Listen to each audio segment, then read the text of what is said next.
Good afternoon, everyone. Good Good afternoon, afternoon. Miss. Good Good afternoon, afternoon. Miss. Nasaag jud ko class kay nagtuo ko group 2 maoy 12 to 1:30. Group 3 di ay baliktad di ay no? Yes, Miss, it's group 3. Oh, so ganina ga start ko group 1 dayon follow di ay by group 3. Nya after that ay ha pa ang group 2 at 3 o'clock no? Yes, Miss, I think so. Oh, nabaliktad man ang order. But anyway, let's start with the opening prayer.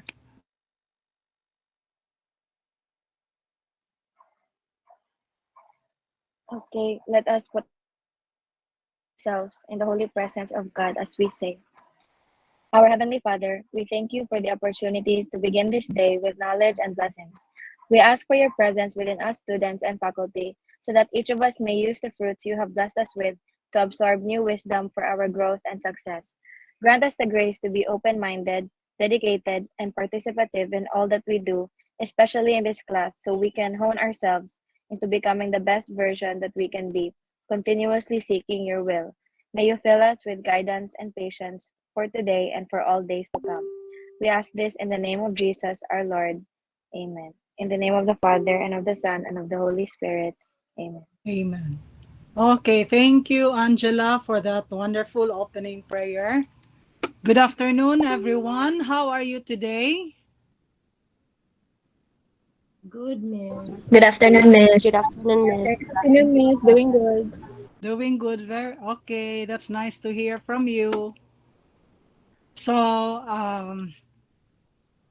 this is our first online class, synchronous class. So let's have the discussion first. Allow me to share with you my screen.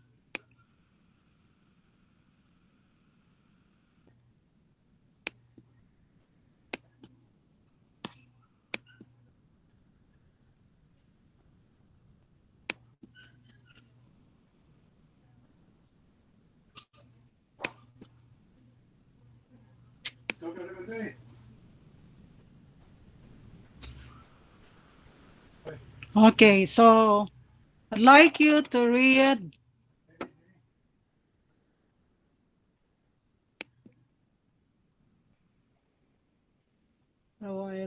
Saan na ni?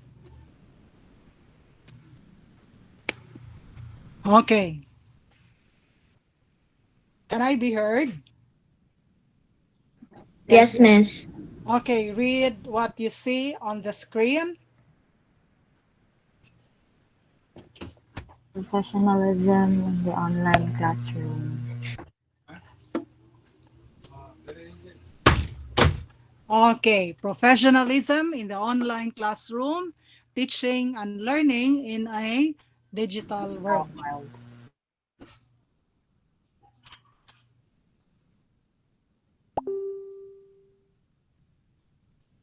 Just because you are a student does not mean that you are not a professional. It's important to be courteous and respectful, especially online. Even though you are sitting behind a screen and typing instead of talking, the student code of conduct still applies. Having access to social devices does not mean that you have the right to cyber bully. So make sure your microphone is muted if you are not the one talking.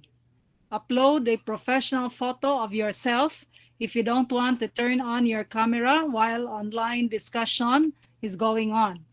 Because there are students that are using a cartoon character instead of showing their profile picture of themselves. So I hope that you don't use the letters or you don't use the cartoon character, but instead show your picture showing yourself on the screen while you are turning off your camera. If your study space is your bedroom, Use a virtual background to give yourself some privacy. Use the headphone if you're attending a lecture in a common place. But if you are inside your living room, in your dining room, or even in your bedroom where you can have privacy, then you need not use anymore your headphone. But if you have a noisy environment, then it would be helpful if you use your headphone. Use the raise hand function or use the raise hand button if you have a question to ask. Remember that academic integrity still applies to online courses because that is a core value of USC. Maintaining academic integrity while earning your degree represents your true academic accomplishment. Have you signed already the integrity pledge? Yes, Miss. So, Yes, miss, which is to be submitted face to face yes. when we So meet. just be ready with your signed integrity pledge. Of course, you have to print it before signing it. And you're going to submit that to me during our first face-to-face session, which will be on Kano sata mag face-to-face? That was announced already. February 6. February 6 for the MW class, February 7 for the TTH class. So what happens if I am caught violating the academic integrity? Academic misconduct is a serious form of intellectual dishonesty, and the university will investigate all suspected allegations of academic misconduct. So the sanctions for academic misconduct vary according to many factors, including the severity of the violation, how severe it is, what year you are in your program, your year level, like first year, second year, third year, or fourth year, and whether it is a first violation or not. So the sanctions can include educational workshops, or in the case of severe or multiple violations, suspension or expulsion from the university. Do you have your copy of the student's manual? The printed copy or hard copy? Or did you receive an e-copy instead? I think the manual can be found on ISMIS, Miss, if I'm not mistaken. Have you read it? Yes. So the sanctions for any violations committed by a student is found in the student's manual, isn't it? There you will know also the requirements to become an honor graduate or a dean's lister. So what average are you going to maintain and so on. Okay?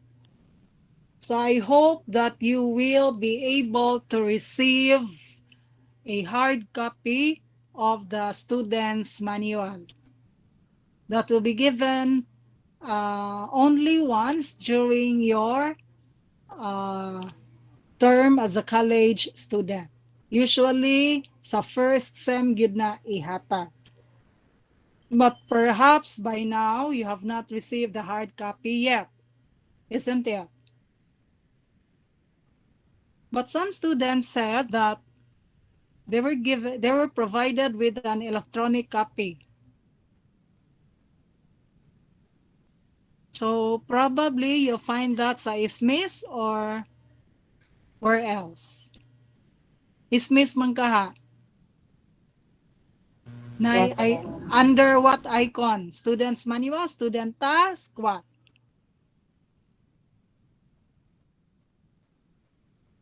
Asa na makita sa ISMIS? Student services, Miss. under student services. So please take time to read it, okay?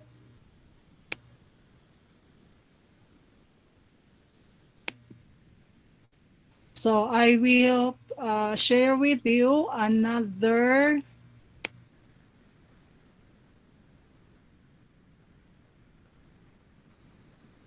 is this. Mhm.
Okay, so the descriptive title for AC 1203 is Cost Accounting and Control.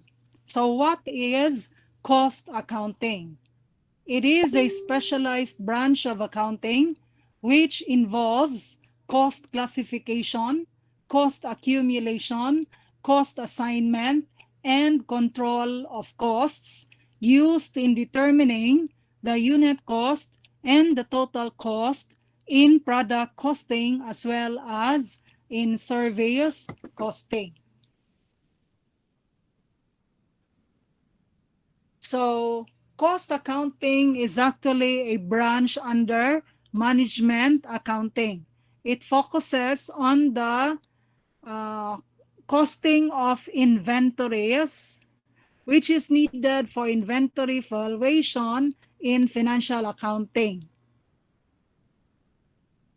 So the cost accounting will provide you an information as to how a product or service is being costed, which will be used as the basis for decision making by internal users, particularly the manager or department head.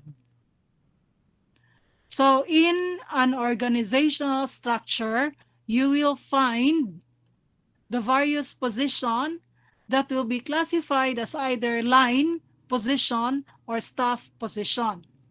So like on top of the organizational chart, you will have the CEO or the company's chief executive officer. Then under him will be the CFO or the chief finance officer, otherwise known in some companies as vice president for finance.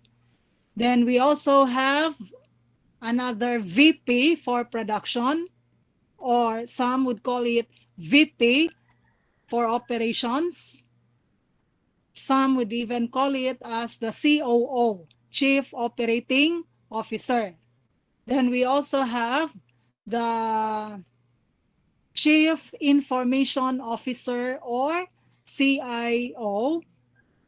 So under the CFO or VP Finance would be the controller and the treasurer. So the treasurer will take charge of the cash custodial functions, or the one supervising the treasury office, while the controller or comptroller is the company's chief accountant. In most manufacturing firms, they are also called general accountant. Then under the supervision of the general accountant will be the company's cost accountant, and the cost accountant will be supervising his accounting staff, including the payroll clerk. So actually, in the chart, the subordinate function is done by the clerk. So that is considered as the entry level position. So after graduation, if you decide to join the workforce, then the entry level job that you can get is a clerical job. You can be hired as accounts receivable clerk. You can be hired as accounts payable clerk. You can be hired as inventory clerk, or you can be hired as payroll clerk. So that's the entry level job for an accounting graduate. Whether you're a graduate of BSA or whether you are a graduate of BSIA or a graduate of BSMA. Okay, so the accounting position is considered as staff position. So how do we differentiate line position from staff position? The line position is the one involved in decision making, whereas those in the staff position will provide support services to those with line position. So they provide the necessary data that is needed by the various vice presidents. So like for example, of the VP Finance would like to get the necessary information from the company's controller, then the controller usually is the chief accountant. So he can ask also the company's cost accountant and even his staff to provide the necessary information that is requested by VP Finance. So you're not directly involved in deciding for the company, but you are there to provide the data needed by the various stakeholders. So consider the accounting function as a staff position because you provide advisory services, you provide accounting services to those in the line position. So cost accounting plays as the foundation of financial and management accounting. One cannot prepare financial statements nor generate internal management reports without first determining accurately as possible the cost of the product or service it provides. By the way, is somebody recording this discussion in your class? The class rep has to designate at least 2 people, no, to record the whole discussion, so that those who are absent or those who are not able to catch up in the discussion, at least they can have the recorded file reviewed later on. So I allow you to do such recording. Okay? So what would be the uses of the cost accounting information? It provides the detailed cost information that management needs to control current operations and plan for the future. So management uses this cost information to decide how to allocate resources. To allocate means to distribute to the most efficient and profitable areas of the business. So the companies, of course, have resources, but their resources are scarce, meaning they have limited resources. And because of this limitation, they need to allocate or distribute their limited or scarce resources. So like for example, how much are you going to allocate for a particular cost item? So for example, how much are you going to budget for salaries this year? Include in your budgeted salary the possible increase in salaries which will be mandated by law. So you are required to follow what is the mandated increase in salary. So you try to anticipate that. Include that in your budget. Because once you have the budget approved, then that will be implemented and will be the basis for evaluation also for the different department heads to find out if they are spending within the budget or not.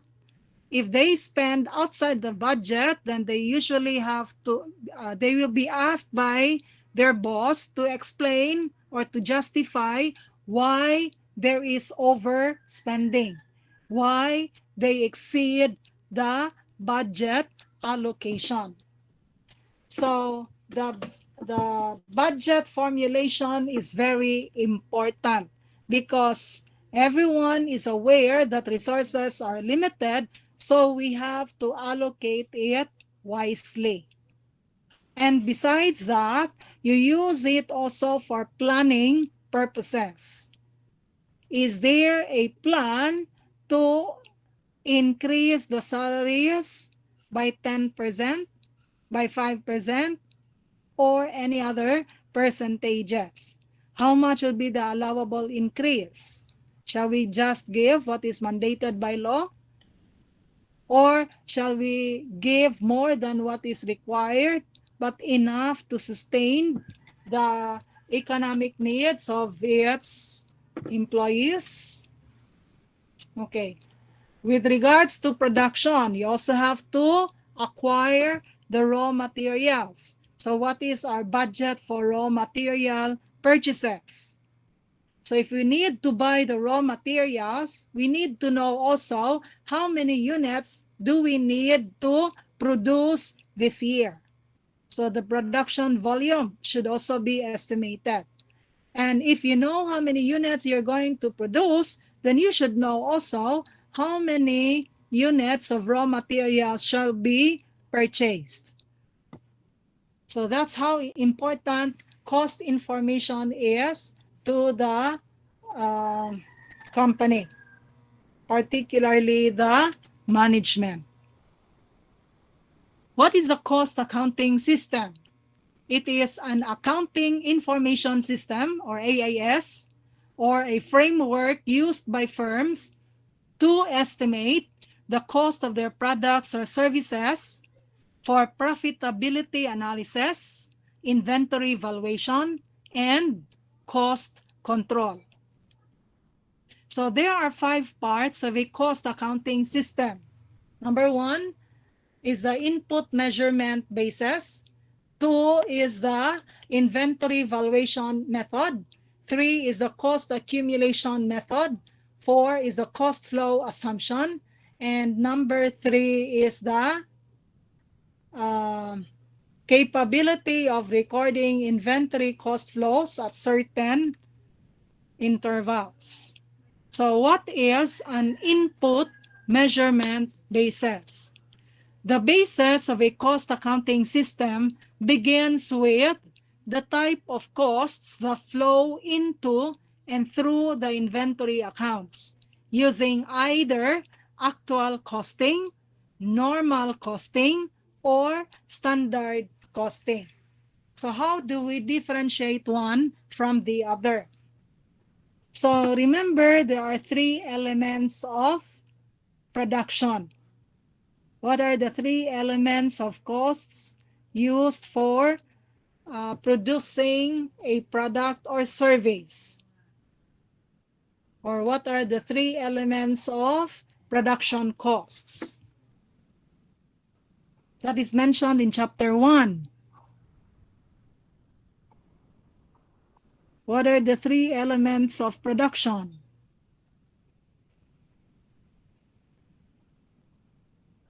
Anyone?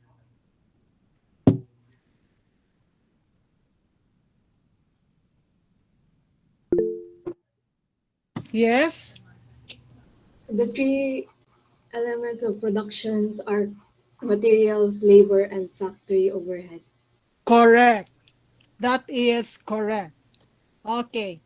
So to differentiate actual costing from normal costing, in actual costing, materials, labor, and factory overhead will be reported at actual costs.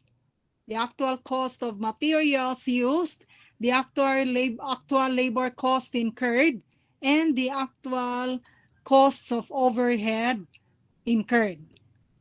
Whereas in normal costing, only the materials and labor cost will be reported at actual costs, while the factory overhead will be reported at standard costs or predetermined costs. When you say predetermined, meaning that is an amount determined in advance or determined beforehand. So the overhead is reported at standard cost or predetermined costs. Whereas in standard costing, materials, labor, and overhead shall be reported at standard cost. The standard cost of materials used, the standard cost of labor, and the standard cost of overhead.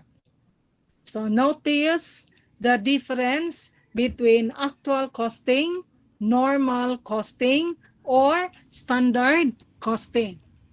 Is that understood? Nakita ang difference sa tulo? Yes, Miss. Okay. Next, another part of a cost accounting system is the inventory valuation method. What method will be used in valuing inventories? Such as, you may use the throughput costing, wherein the material cost will be considered as your production or product cost, whereas labor and overhead along with the selling and administrative expenses are all considered period costs, costs that will be charged as an expense for the period they were incurred. They can also use ABC, activity-based costing. So in activity-based costing, the overhead will be valued based on the number of activities done in producing the product or service. The more activities done to produce a product, the more costs will be charged to that product. So the higher would be the value of your product if you use activity-based costing. If you use absorption or full costing, then materials, labor, and variable overhead as well as fixed overhead will all be considered as part of product costs. While the general and administrative expenses will be considered as period cost or non-production costs. So the computation of net income may vary with the use of direct costing or variable costing method, unless there is no change in your beginning or ending inventory, and that happens when production is equal to sales. In other words, if the units produced are all sold, you can expect that the net income under absorption costing will be the same as the net income reported under variable costing. But whenever production is greater than or less than sales, then expect that the net income under absorption costing will be different from the net income computed under variable costing. Because in variable costing, your product cost consists only of direct materials, direct labor, and variable overhead.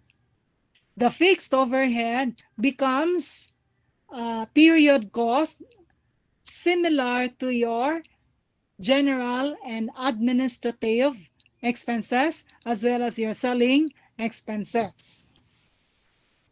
Another one that take note here, it says throughput costing involves tracing the least amount of cost to the inventory, whereas ABC includes tracing the greatest amount of cost to the inventory. That is so because under ABC, if there are several activities done in making the product, the more cost will be assigned to that product.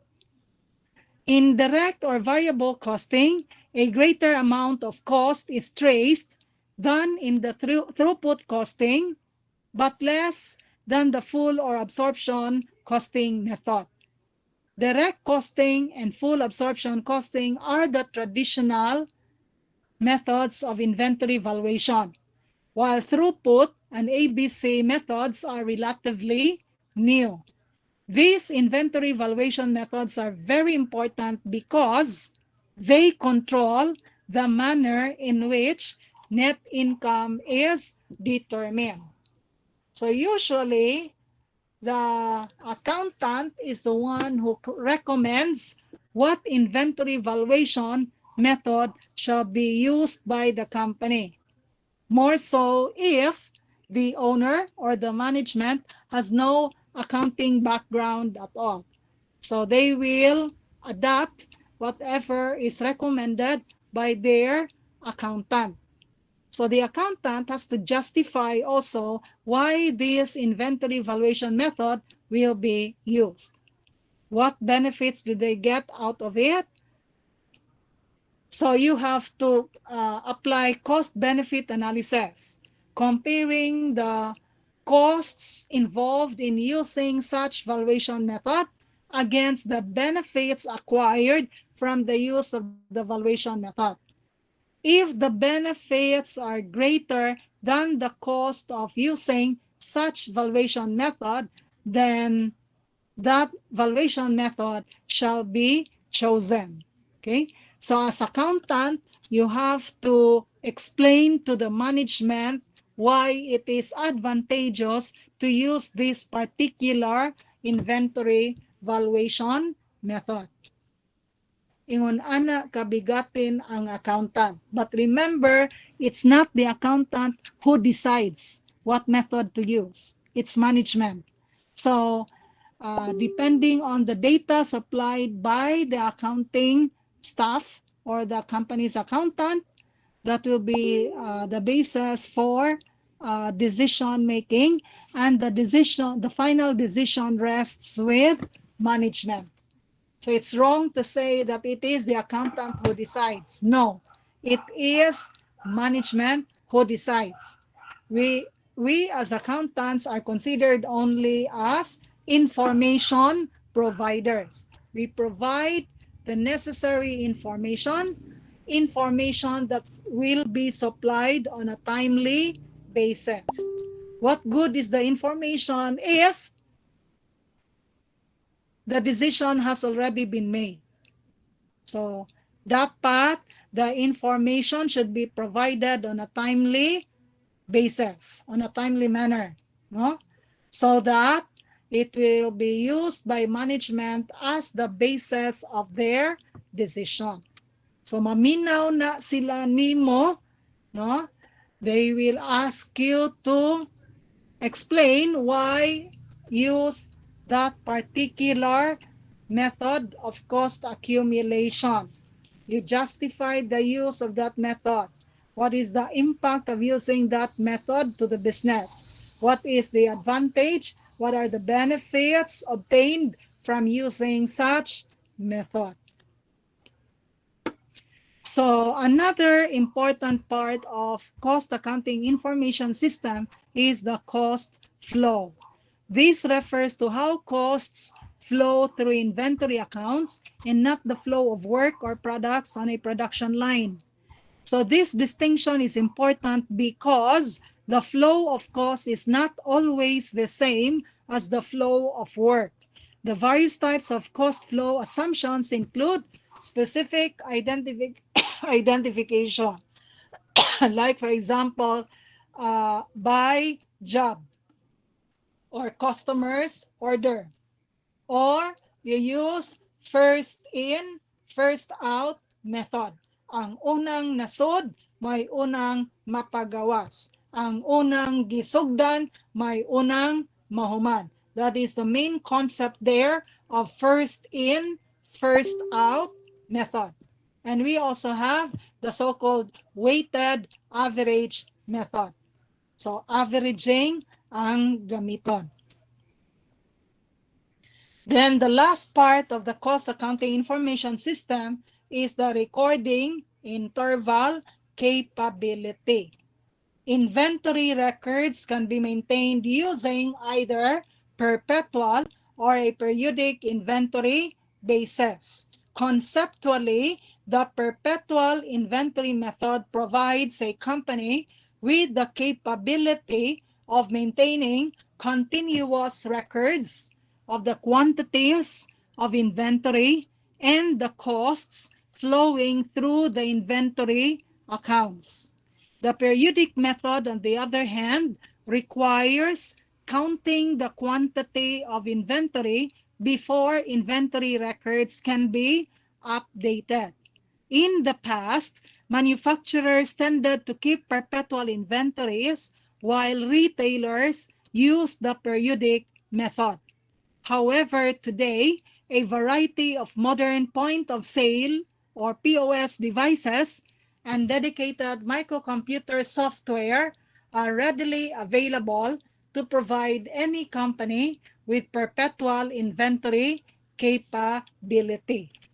So, if you recall, in your senior high, you were taught the basic accounting subject, wherein the use of periodic or physical inventory method is compared with the perpetual inventory record or perpetual inventory system. So either the business uses periodic or the perpetual inventory system. Many, if not all, of the trading or merchandising business uses the periodic or physical inventory system. So under the periodic inventory system, every time you buy the merchandise, you debit that to purchases account. So in accounting for the merchandise, you'll be using purchases account, purchase discount and allowances. You also have purchase returns and allowances. You also have freight in accounts. But in the perpetual inventory system, those four accounts, purchases, purchase discounts, purchase returns and allowances, and freight in, will be replaced by the inventory accounts. So you cannot find those four accounts used under perpetual. So in the perpetual inventory system, there is a need to maintain stock card, which is a continuous record of your inventory account. That is why even without conducting a physical count or actual count, you will still be able to know how much is the cost of unsold merchandise, but just by looking at your stock cards. So the running balance of your inventory account in the stock card will tell you that that is your inventory end for the period. But if the company is using periodic or physical inventory system, there is a need to conduct an actual count or physical count so that you will know how many units are left unsold or unhand for the period, how many units are already sold. So aside from that, another reason why you conduct an actual count or physical count is because that is required by BIR. So to comply with the BIR requirement, you are required, all businesses are required to conduct a physical count or actual inventory count at least once a year. So if you are so observant, you'll notice that there is a particular date in December wherein the store or the manufacturing company is closed. And that is so because they're conducting an actual count or physical count to support what is recorded as the ending inventory for the period. So it is also possible for the company to conduct an actual count not just once a year, but even twice a year, or they do it semi-annually. Or they are also allowed to conduct an actual count or inventory count every quarter. When you say quarter, that is equivalent to what fraction? A quarter is equivalent to what fraction?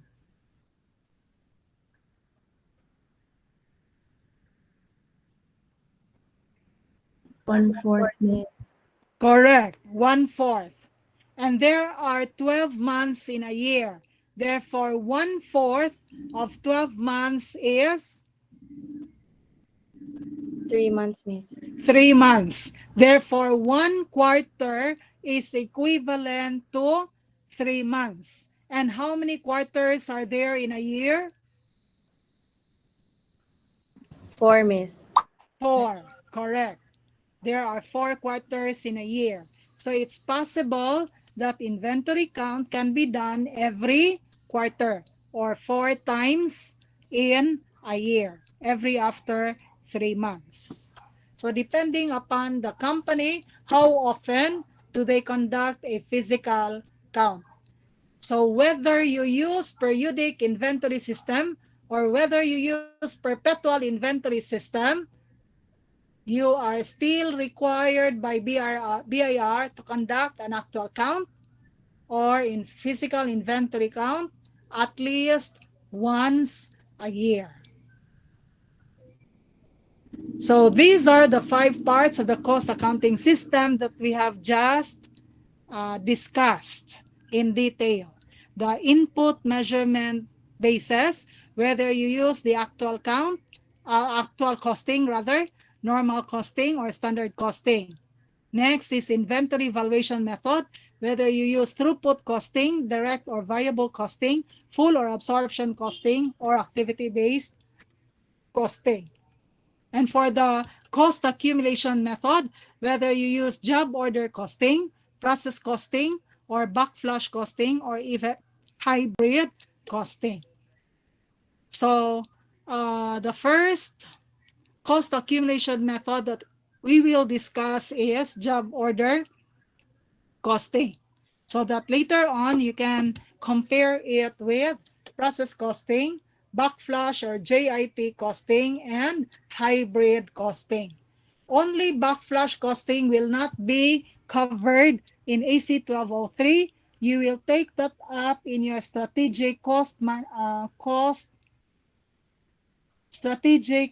management na subject. I think that will be taken up 3rd year na. But process costing and hybrid costing shall be included in AC 1203. As to the cost flow assumption, the use of specific identification shall be extensively discussed in your financial accounting subject, but first in, first out, and weighted average will also be taken up in cost accounting.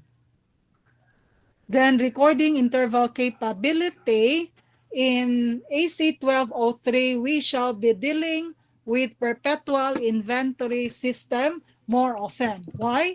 Because that is generally used by manufacturing and service entities. While the periodic inventory system, it was already thoroughly discussed in your basic accounting and also in your PAR core subjects. Okay, in both subjects. So we will be focusing on the use of perpetual inventory system in AC 1203. So these are the terms that you will encounter most often in cost accounting. Reporting costs. It means providing cost information to the various stakeholders. Estimating cost means the process of forecasting a future result in terms of cost based on information available at that time. Actual cost means an amount determined on the basis of cost incurred, including standard cost, properly adjusted for applicable variances. When you say variance, it is the difference between actual cost and standard cost. Indirect cost pool. A cost pool refers to a bucket of cost where costs are accumulated and summarized. So if the costs there are indirect costs, they're placed in one pool. So you group the similar indirect costs together, identified with two or more objects, but not identified specifically with any final cost object. So a cost can either be classified as direct or indirect cost. You would say it is direct cost if that cost item is directly identifiable or traceable to the costing object. When we say costing object, it refers to the object being costed, meaning it answers the question, what is being costed? If you determine the cost of a product, then product is your object of costing, or that's the cost object. If costs will be reported or accumulated per department, then department is an example of a cost object. So you can do the costing per department. So that is an example, department is an example of a costing object. So indirect cost pool means a grouping of incurred costs identified with two or more objects, but not identified specifically with any final cost object. So indirect cost is a cost that cannot be traced directly to a particular costing object, but rather it is commonly used or commonly applied by all the costing objects. So with regards to the flow of costs, so without any journal entries yet, remember the three elements of production are materials, labor, and overhead. Materials can be classified into two, direct materials and indirect materials, whereas labor costs shall be classified into two, namely direct labor costs and indirect labor costs. Factory overhead refers to all other indirect manufacturing costs incurred by the company. So indirect materials will be part of overhead, including indirect labor costs and all other production costs that cannot be classified as direct as part of direct materials, or not reported as part of indirect, as not part of the direct labor cost nga classification. So IM, indirect materials, IL, indirect labor, and all other indirect costs in the factory will be part of factory overhead, also known as factory burden or manufacturing overhead or production overhead. So when you buy the materials either for cash or on credit, you debit the account materials, which is an asset account, and credit cash if it is paid outright on the date of purchase, or credit accounts payable if you buy it on account. But if you buy indirect materials, you use the generic account materials or materials inventory, so that shall be debited, and credit cash if bought for cash, or credit accounts payable if bought on account.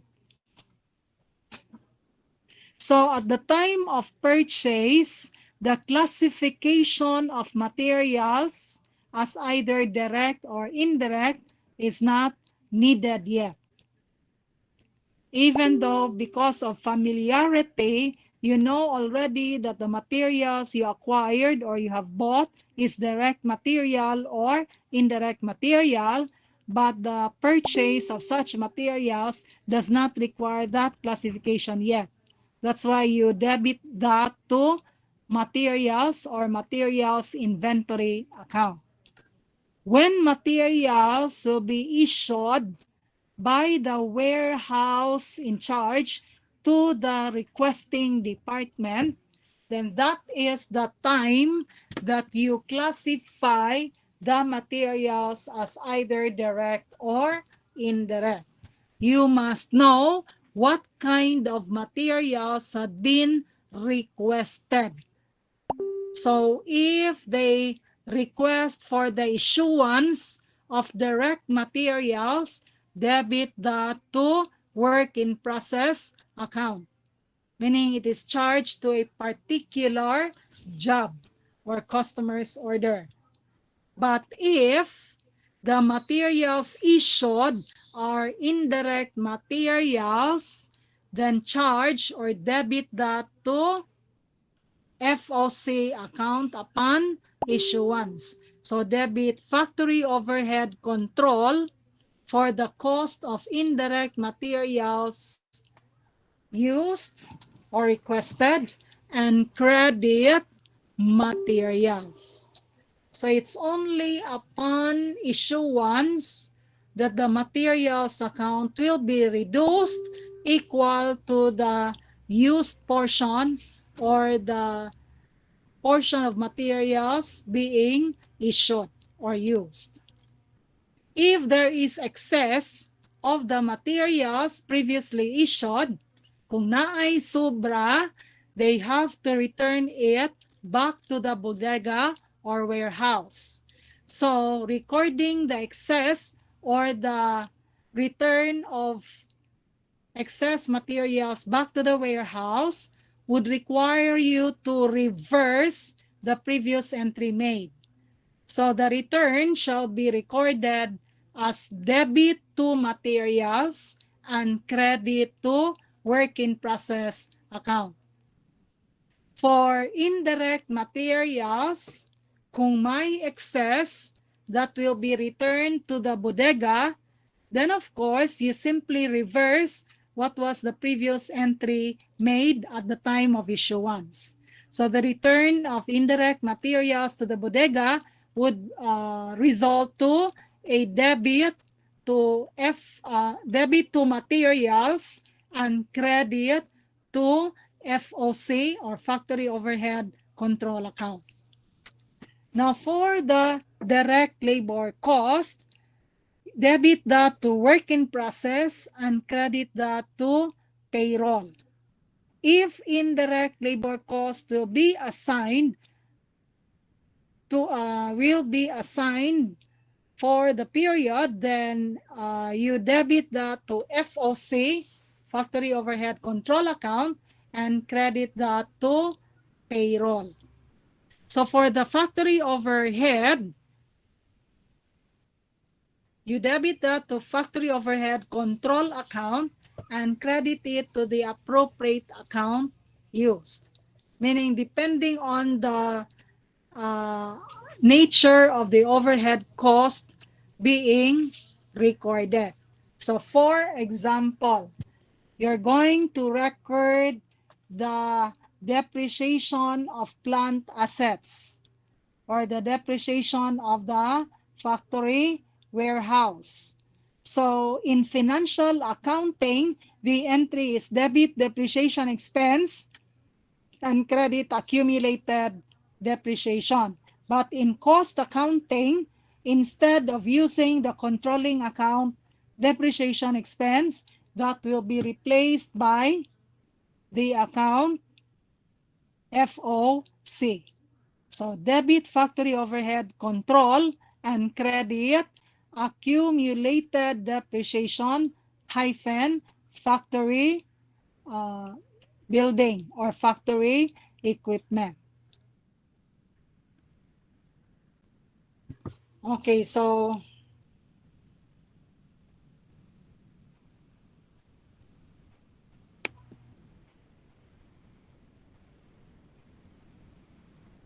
let's go to the next slide. So the company may either have manufacturing costs or non-manufacturing costs. When we say manufacturing cost, this refers to your direct materials, direct labor, variable overhead, and fixed factory overhead. Whereas the non-manufacturing cost would be all the general and administrative expenses, including the selling or marketing expenses. Those are your non-manufacturing or non-production costs.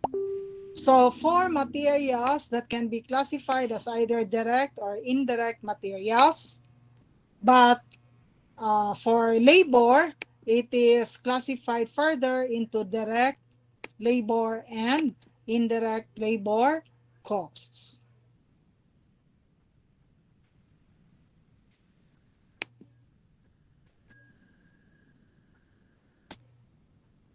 Okay, there are three classes of inventories held by manufacturing firms, namely materials, work in process, and finished goods. The materials needed for production normally are bought from outside suppliers.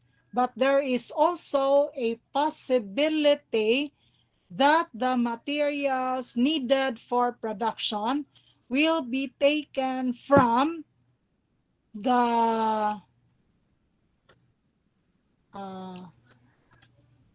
material leftovers from the other departments of the same company.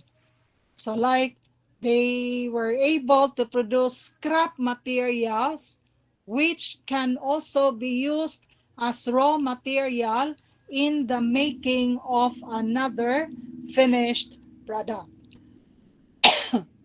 When you say work in process inventory, that is still an asset account pertaining to those jobs still in process, meaning these are the job orders already processed but not yet completed.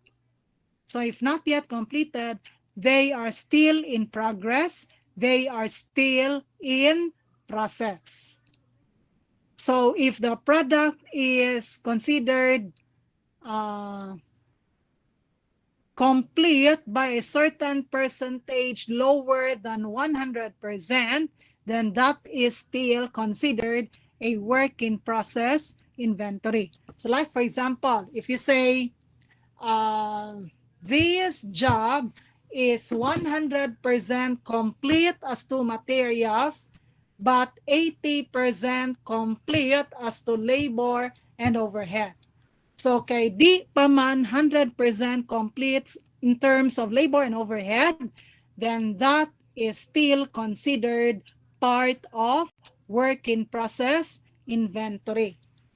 The moment that product is 100% complete as to materials, labor, and overhead, then that is considered a finished product, and therefore the unsold finished product will be reported as part of finished goods inventory. But once the finished goods will be sold, that will be reported now as part of your cost of goods sold account. But the portion of the finished product still unsold will remain in the inventory account called finished goods inventory.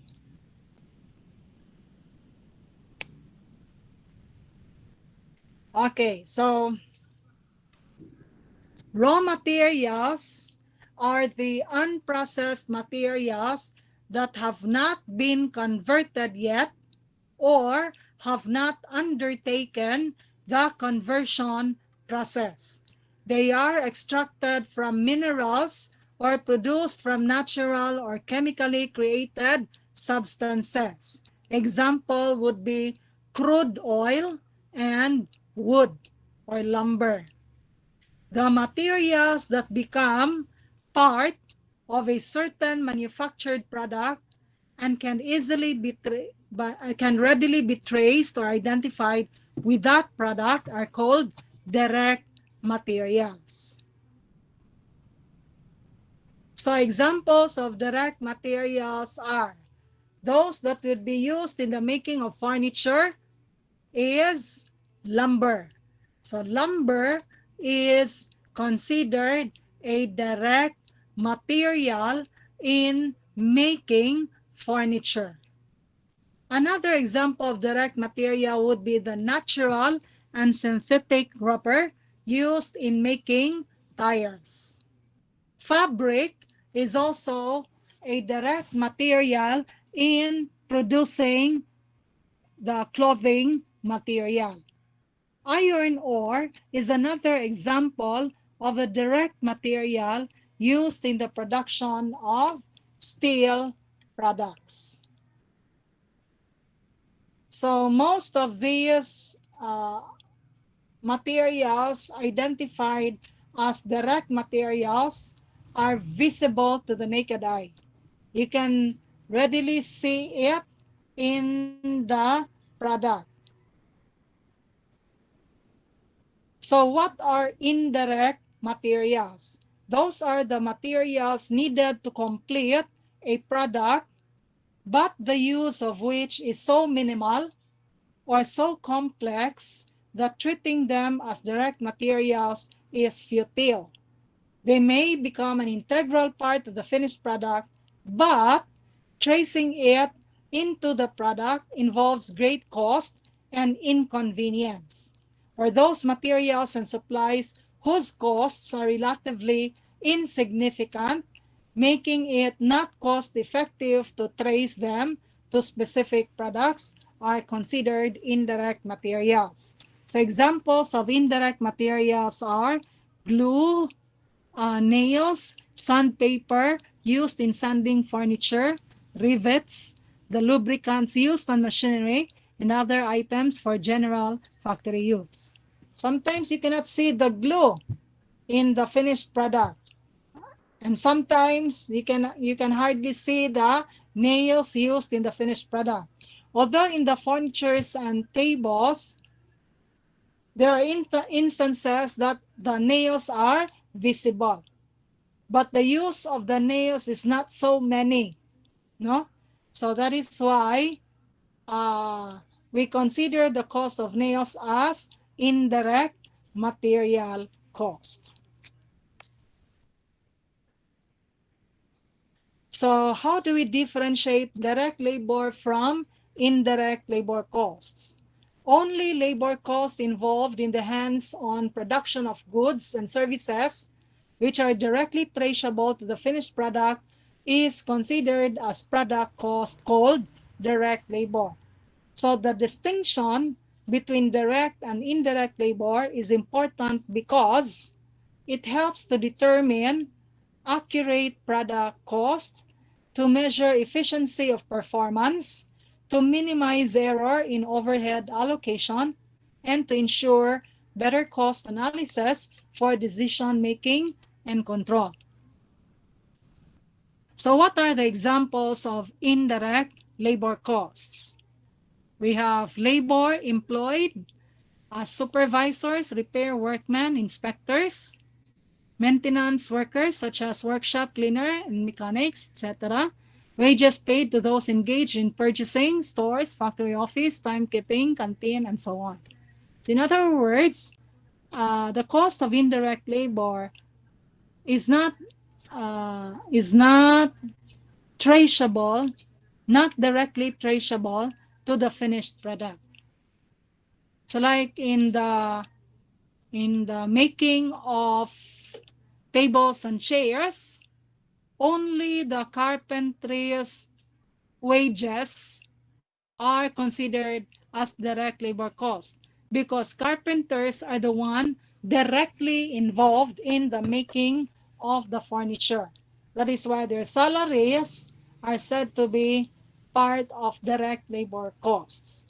But for all other personnel, like supervisors, inspectors, timekeeper, their salaries will be part of the so-called indirect labor costs because they are not directly involved in the making of the finished product. Okay, here is an example. Example number 1. You are changing the way that you do production. Instead of making 1,300 units, you will be able to make 1,450 units. The total costs will go from 125 pesos to 140 pesos. The question is, what is the marginal cost? Okay, you cannot answer this question correctly if you don't know what marginal cost is all about and what constitutes marginal cost.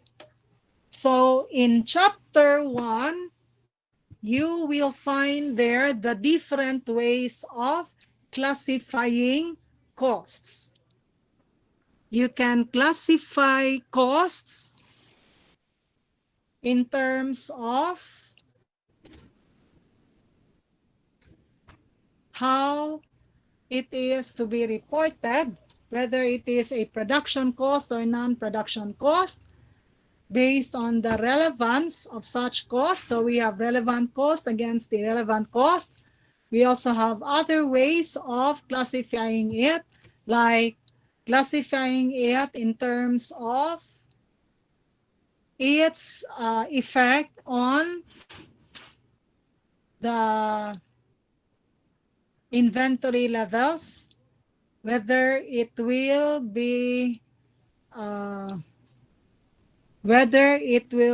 considered, how the said cost will differ in relation to the changes in activity level or production volume, wherein you classify the cost as either fixed cost, variable cost, or semi-variable cost or mixed costs. So there are various terms that we used in classifying costs, so you have to be familiar with it. So one of them is the so-called marginal cost. So what is a marginal cost? Any volunteer?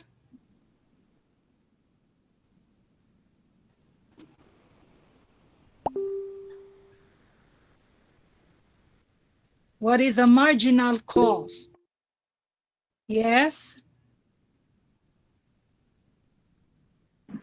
Kuan, Miss. Marginal cost refers to the increase in production costs generated by the production of additional product Correct. units. Correct. So, uh, when we say marginal cost, that is the additional cost for every additional unit produced. Di ba? Simply stated, marginal cost is the increase in cost for every additional unit produced.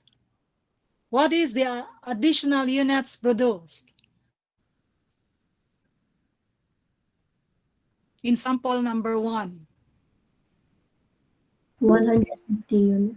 Okay. 150 units. You get the difference between 1,450 units against 1,300 units. So there is an increase by 150 units. So that's the additional units produced. And in terms of total cost, what is the total cost of producing 1,300 units? What is 100. the total cost of 125. producing 1,300 units? 125. Correct, 125 pesos. But you increase the volume to 1,450 units. So how much is the total cost of producing the 1,450 units? 140 140. pesos. 140 pesos.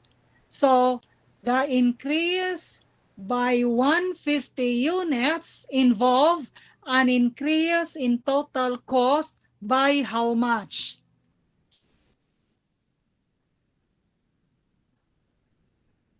15 pesos, 15 ma'am. pesos. Correct.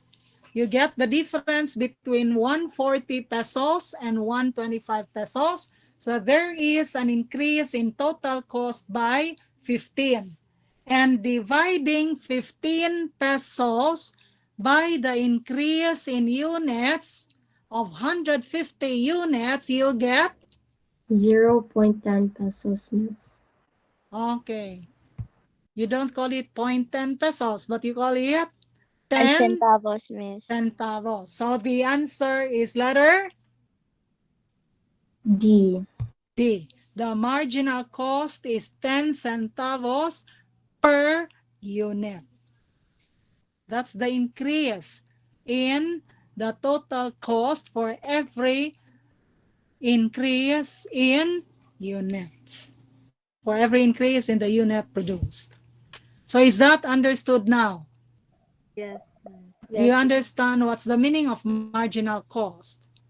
yes, ma'am. Yes, miss. What is the relevance of knowing marginal cost? Why should we know how to compute marginal cost? What do you think? Assume that you are the company's cost accountant. Your boss might ask you how much is the marginal cost. So why should they ask about it? Why should they know about marginal cost? And why, as the company's cost accountant, must know about marginal cost? Yes? Sige, Jonice.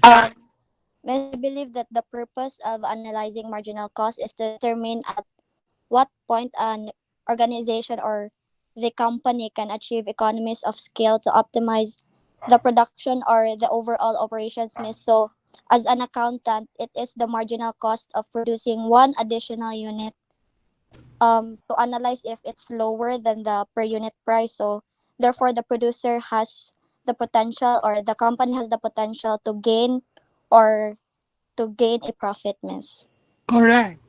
Now, you mentioned about economies of scale. What is your understanding of the term economies of scale? You said to be able to determine if they can achieve if there is economies of scale. What do you mean by that phrase?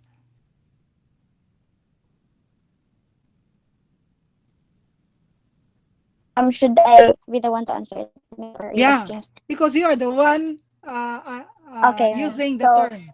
What I is your believe that understanding of that term, of that phrase? economies of scale is something like cost of reductions that occur when the company increase production, Miss. So when there is a change in the cost of production, Miss. Okay.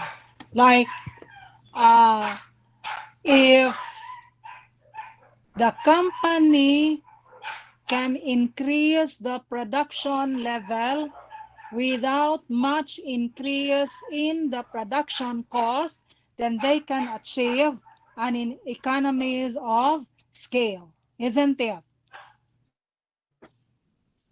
Yes, Miss. Yes, Miss. When a company that enjoys economies of scale is a company that can negotiate to lower its variable costs as well, Miss. Well, Okay. yeah. Yes. So that's the concept there of economies of scale. You're right.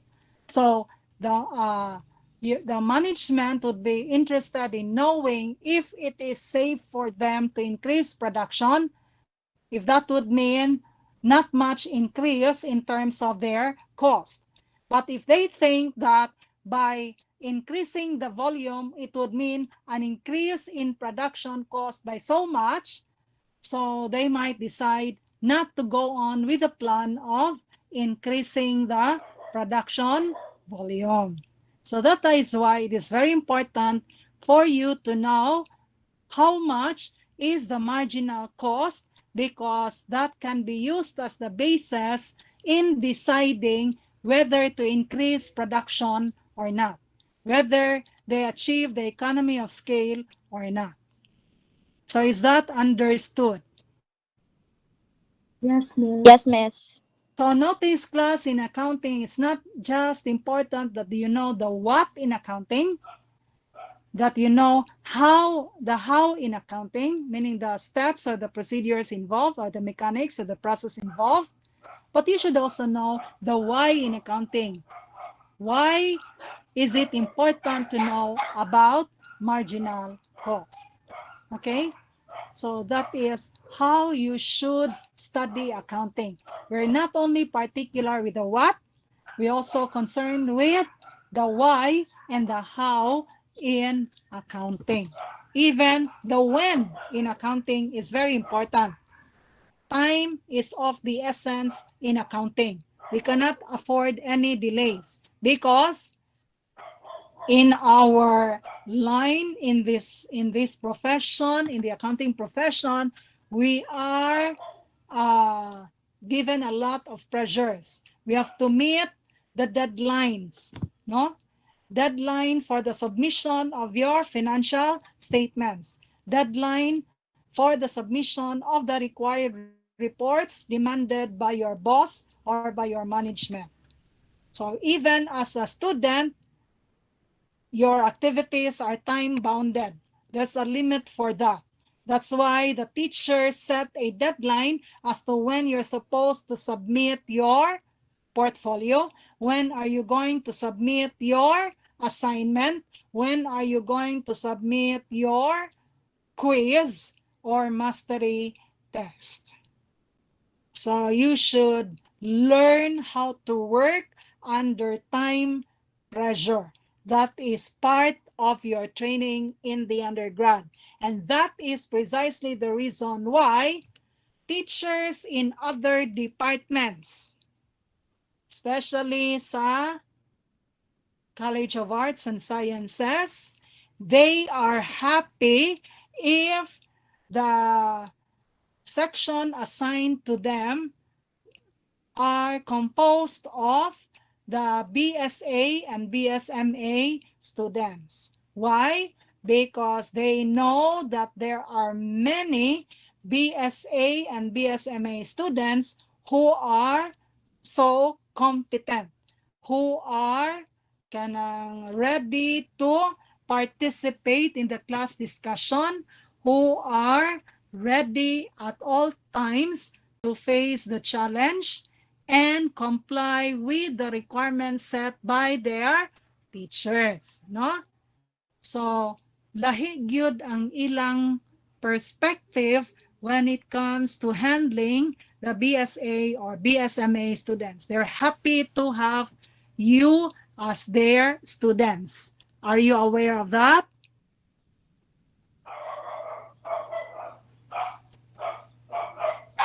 You're not aware of that? We hear comments, Miss. Okay. Unsay no, Miss Julian. You're not aware of that, Julian? Don't hear that often, Miss. Siguro on my end. Okay. So that is the common observation we had because most of your teachers from other colleges, from other schools, admitted that they feel so happy if they're given a section composed of BSA and BSMA students as compared to other students from other colleges. Okay. Are there any questions? Recorded ha ang atong discussion today, isn't it? Yes, Miss. So I'd like to ask the class rep to share the recorded discussion to the other groups by providing the recorded link in our group chat for the class reps. Okay? Para ma-share sad na Yes, nila Miss. sa ilang mga classmates.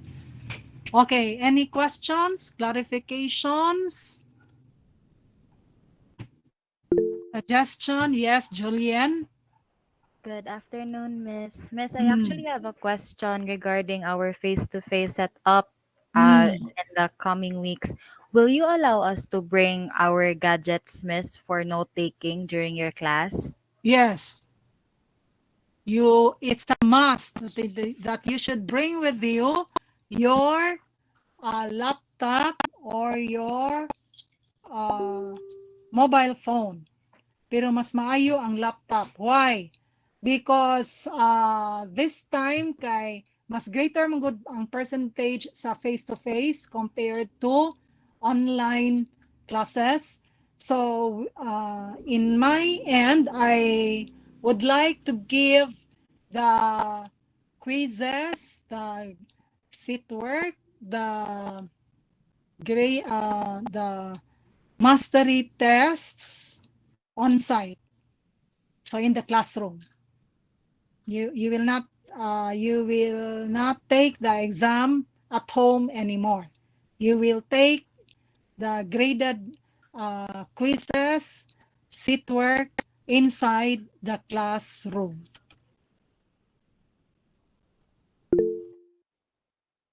Yes, Junius? Regarding the face-to-face, Miss, would we have our face-to-face classes on Monday or on Wednesday? I have announced it already. It will be when class? When are we going to have the face-to-face? Starting what date? Or Miss, you mentioned it in the first minute of the meet. Huh?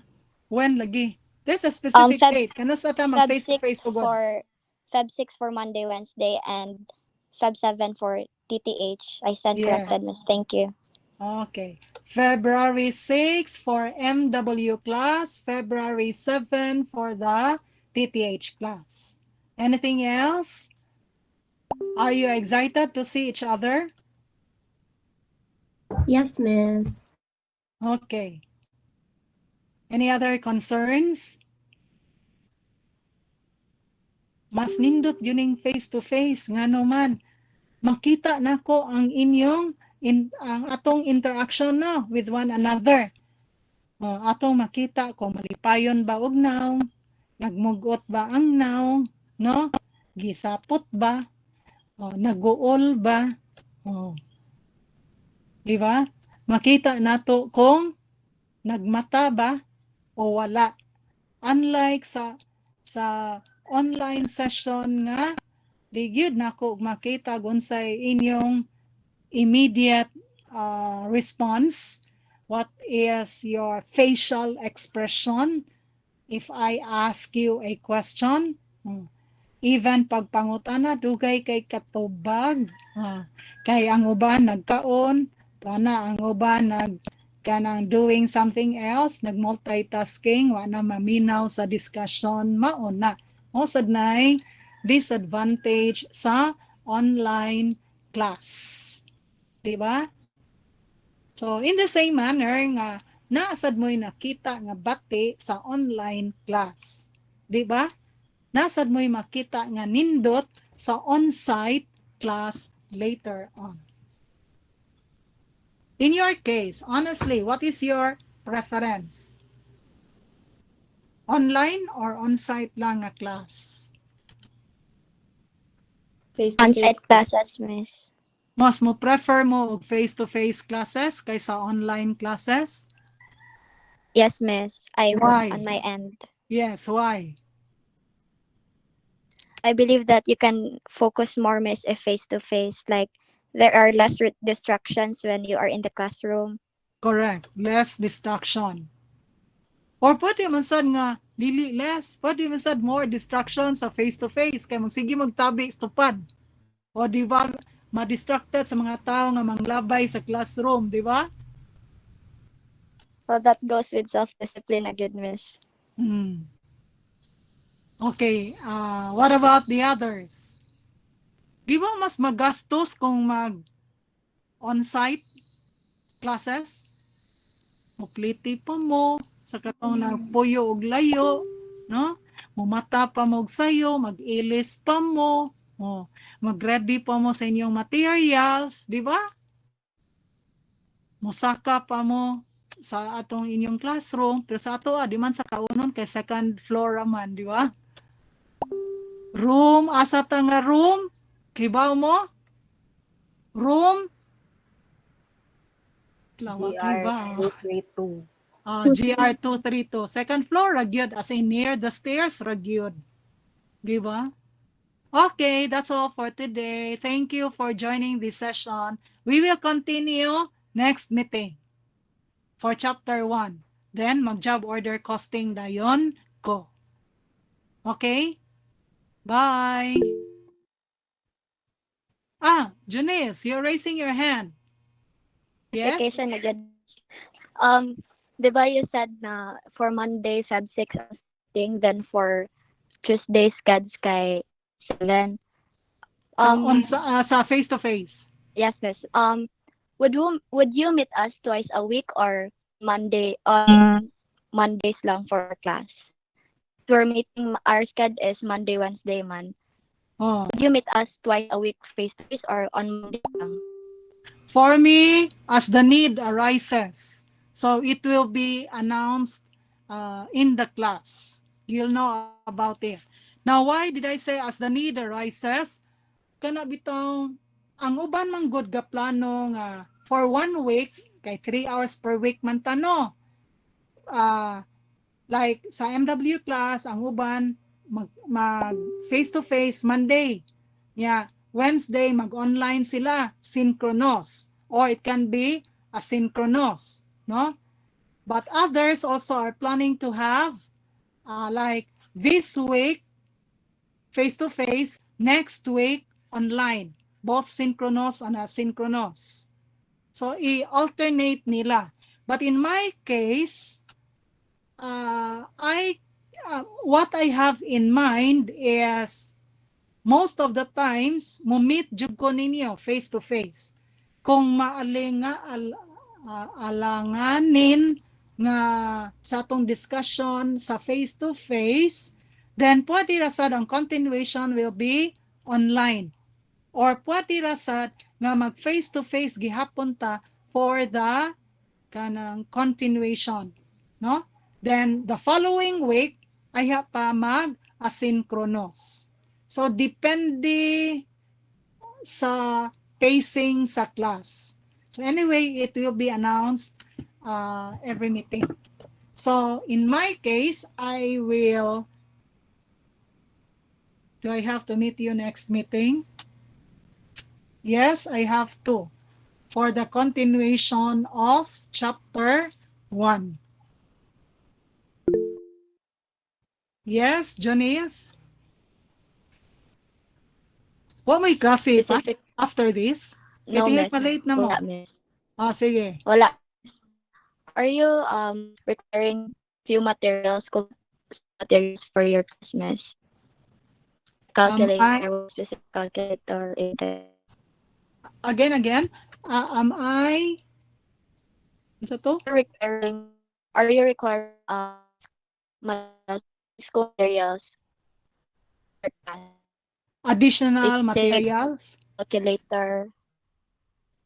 Choppy mong, choppy mong gugka in my end.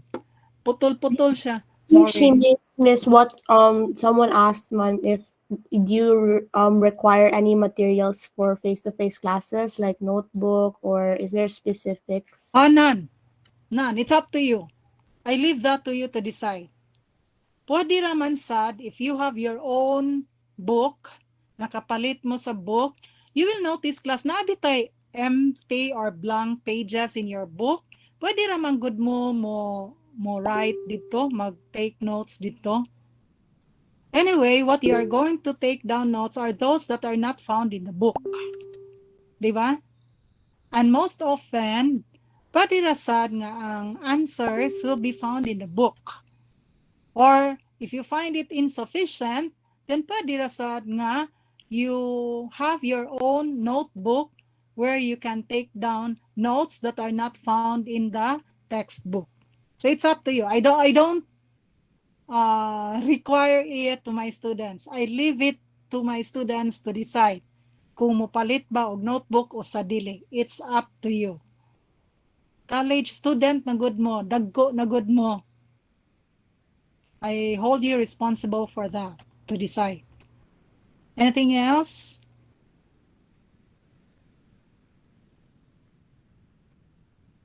So I expect you to have your own textbook. Kay accounting major na biya mo. So it is always advisable nga inyuha ang libro so you can freely write on it, no? Mag-highlight, mo na nakanindot kung ikay tag-iya. Kay you can highlight the important items in the book, pwede kang makalinya, pwede kang mag-erase o kunsay dili mao nga imong nasuwat. No? Unlike kung you borrow it, murag ka nang magpanagana ka og take down notes, no? Or if you just simply borrow it, so kinahanglan imo nang iuli at the end of the semester. So I think there are still books available for sale, available copies. You can inquire from Mr. Ray Amaya because he is in charge for the distribution of the books. So you have no reason why you will fail in this subject because in the first place na amoy libro. Pero kasagaran gits mahagbong katong way libro. Di ba? And I will make it purposely, it is purposely done nga ang exam or whatever graded activities will be done inside the classroom, not to be done at home, except for the graded assignment or group work. For So our more attendance, questions? miss, would we be the one to keep track of it as Yes, officers, or the class rep will monitor the attendance every time we have synchronous class or face-to-face class. Naa may attendance nga kuan sa Canvas, di ba? Pwede na nimo dito ka mag-check sa attendance. Di ba? Have you explored it? Tanawa ang attendance nga icon. Naman dito. I expect that to be submitted by the end of the semester. Na makita attendance nga record for everyone. Ngano man, because at the end of the semester, there are some students nga kana bitang between passing or failing sila. Like for example, the grade is that 75% is 2.0. Yang imong score is 74. Yeah, naman kay absences.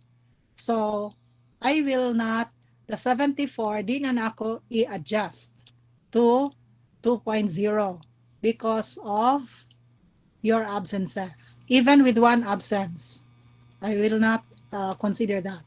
So, automatic jud ka below cut-off, 2.1 ka. But if, in deciding whether to give you the cut-off grade or not, because of perfect attendance, then I can consider that for a passing mark for the cut-off grade of 2.0. Kana ra ang relevant sa attendance. Pero kung boto na naon, I don't care about your attendance. It's up to you. If you like to be absent, if you like to be present, it's all up to you. Because after all, I don't consider that attendance as, it should not be used as a way of grading or evaluating the student's performance. Di man good na performance ang attendance. Oh. So if you're interested to learn, then see to it that you join every face-to-face class or every synchronous session that we have. So kung di ka interesado, the more na I'm not interested also with you, with your performance. Di ba? Any other questions? I can be good if you are good, and I can be cruel if you ask me to do so. I can be strict if you want me to be strict. And I can be good if you are also good to me. Diba? Anything else? Kaya wala ko'y paniod to. May muna mag-lunch, no? I started my class 10:30 and will end 1:30. So akong lunch break is 1:30 to 2:30 for 1 hour lang. 1:30 to 3 di akong lunch break. Any other concerns? So it's better good class na you bring a laptop with you every meeting, especially when you're inside the classroom. So that's all for today. See you next meeting. Online gihapon ta ha. Bye-bye. Goodbye. Thank you. Thank you, ma'am. Thank you, ma'am. Goodbye.